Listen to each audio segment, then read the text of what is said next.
Assalamualaikum warahmatullahi wabarakatuh. Waalaikumsalam warahmatullahi wabarakatuh. Baik, perkenalkan nama saya Umi Saleh. Saya dari Prodi Ekonomi Syariah semester 4. Di sini saya meminta waktu teman-teman untuk mempresentasikan hasil PPT saya atau hasil kerja saya dalam rangka untuk memenuhi tugas filsafat iktisad yang diampu oleh Ibu Hasanah. Baik, langsung saja. Jadi di sini saya akan membahas tentang ekonomi Islam di Indonesia.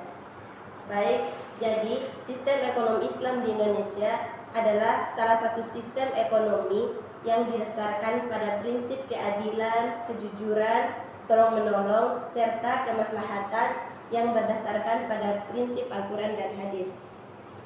Jadi menurut Tahir pada tahun 2017, ekonomi Islam itu didefinisikan sebagai studi sistem atas permasalahan ekonomi masyarakat dan solusinya dengan panduan wahyu. Jadi tujuan dari ekonomi Islam itu bukan hanya untuk mendapatkan keuntungan saja, akan tetapi untuk mencapai kebahagiaan dunia dan akhirat. Yang berikut ada praktik ekonomi Islam di Indonesia. Jadi, perkembangan ekonomi Islam di Indonesia itu ditandai dengan kemunculan berbagai lembaga keuangan dan bentuk praktiknya itu nyata. Seperti yang pertama, ada lembaga keuangan syariah. Nah, lembaga keuangan syariah itu ada bank syariah, pegadaian syariah, terus asuransi syariah, serta ada juga pasar modal syariah. Terus yang kedua, ada lembaga sosial Islam. Jadi kalau lembaga sosial Islam itu ada Basnas, ada Dompet Duafa, terus Lazismu dan lainnya. Terus adapun operasi syariah dan BMT. Jadi BMT itu adalah Baitul Mal wa Tamlik.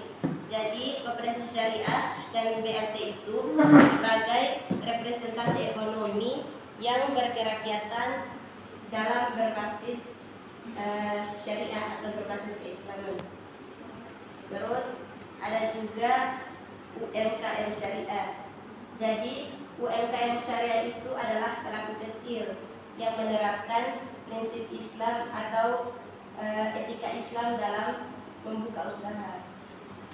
Terus ada juga pendidikan ekonomi Islam. Jadi di Indonesia saat ini jumlah prodi ekonomi syariah itu semakin meningkat dalam perguruan tinggi. Yang berikut ada klaster industri ekonomi Islam. Jadi ekonomi Islam itu di Indonesia berkembang dalam berbagai klaster. Yang pertama, kita itu harus mempunyai makanan dan minuman yang halal. Jadi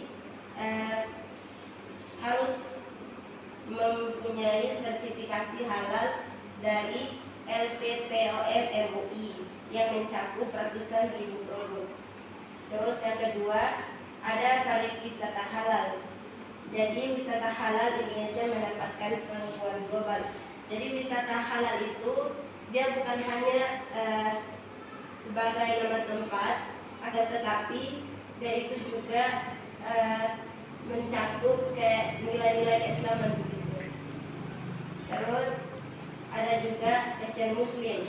Jadi Indonesia itu sudah dijuluki sebagai pusat fashion muslim dunia.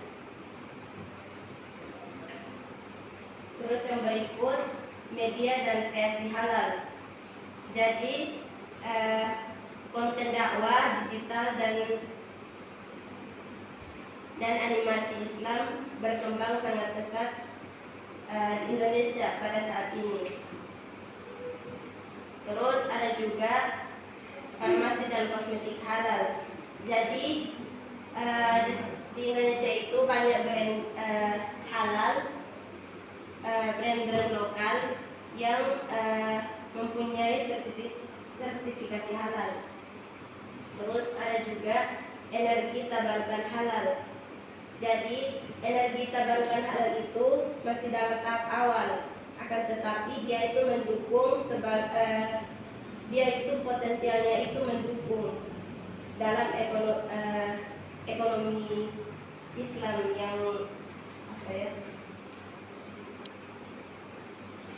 yang sesuai dengan prinsip-prinsip Islam. Terus yang berikut sektor keuangan syariah.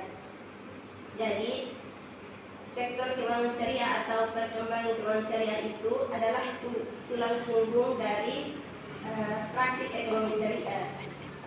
Jadi di situ ada yang pertama Bank Syariah Indonesia. Jadi Bank Syariah Indonesia itu merupakan tiga gabungan dari tiga bank yaitu BNI Syariah, dan Mandiri Syariah.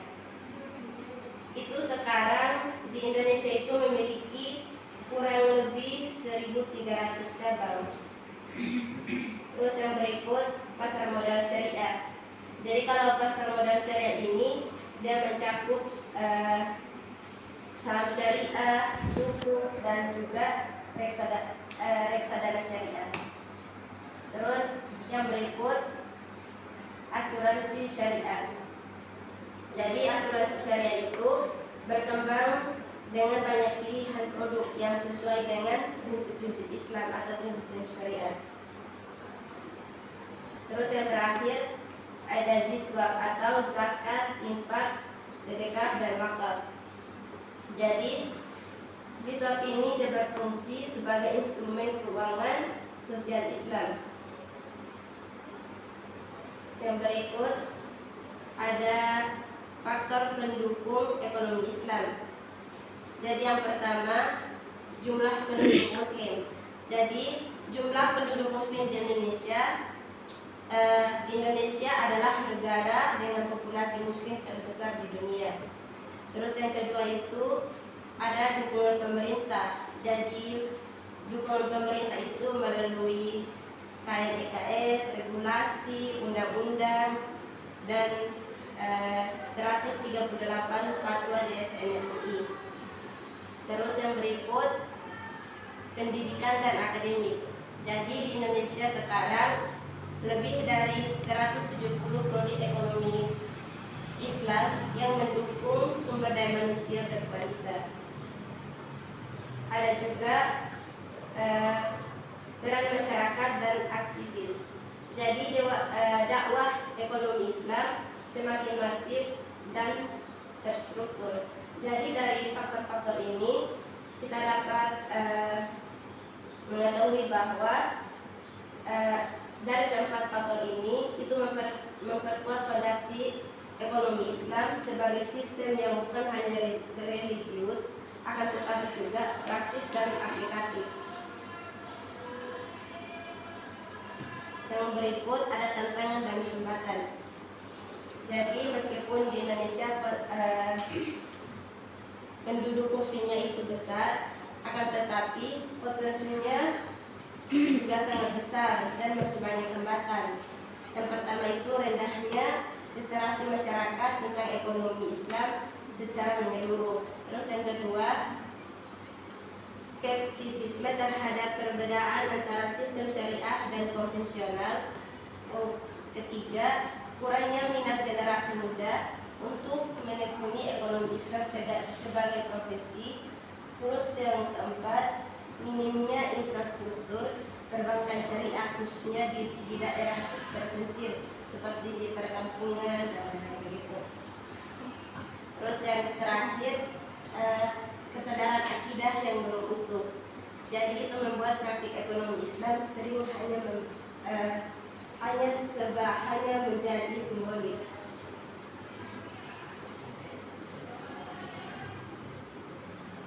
Yang terakhir ada kesimpulan. Jadi kesimpulannya di sini adalah ekonomi Islam itu di Indonesia berkembang pesat, tetapi harus perlu didorong lebih kuat lagi. Terus potensi besar harus diimbangi dengan literasi, regulasi, dan infrastruktur. Terus yang terakhir, kolaborasi lintas sektor menjadi kunci utama. Baik, mungkin itu saja yang dapat saya sampaikan. Kurang dan lebihnya